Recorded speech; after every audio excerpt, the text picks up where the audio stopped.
రక్తపు మడుగులో పడి ఉన్న మృతదేహం ఎవరిదో తెలీదు. ఎవరైనా హత్య చేశారా లేక ఆత్మహత్య చేసుకున్నాడా? అసలు ఏం జరిగింది? ఆత్మహత్య అయితే ఒంటి మీద ఆ దెబ్బలేంటి? తలకి, కాళ్ళకి, చేతులకి ఆ ఘాట్లేంటి? ఎక్కడైనా హత్య చేసి ఇక్కడ నడి రోడ్డు మీద పాడేశారా లేక చంపి పాడేశారా?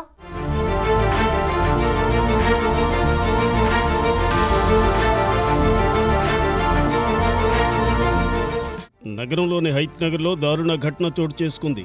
రిలయన్స్ డిజిటల్ షోరూం దగ్గర రక్తం మడుగులో పడి ఉన్న వ్యక్తి మృతదేహం లభ్యమైంది. సమాచారం అందుకున్న పోలీసులు సంఘటనా ప్రదేశానికి చేరుకుని పరిశీలించారు. హైత్నగర్ ముద్దిరాజ్ కాలనీకి చెందిన నగేష్గా గుర్తించారు.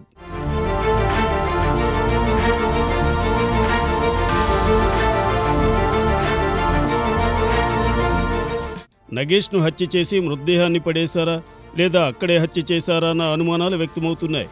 మృతుడు తలకు, చేతులకు, కాళ్లకు కత్తిగాయాలు ఉన్నట్లు పోలీసులు గుర్తించారు. పోస్టుమార్టం నిమిత్తం ఉస్మానియా ఆసుపత్రికి మృతదేహాన్ని తరలించారు.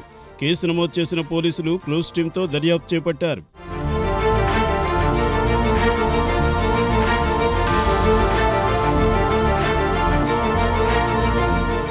కాగా నగేష్ భార్య శిరీష నిన్న ఆత్మహత్య చేసుకుంది. భార్య సూసైడ్ చేసుకోవడంతో భర్త నగేష్ను పోలీసులు అదుపులోకి తీసుకున్నారు. దీంతో పోలీసుల అదుపులో ఉన్న నగేష్ను బంధువులు వచ్చి జామీను మీద బయటకు తీసుకొచ్చారు.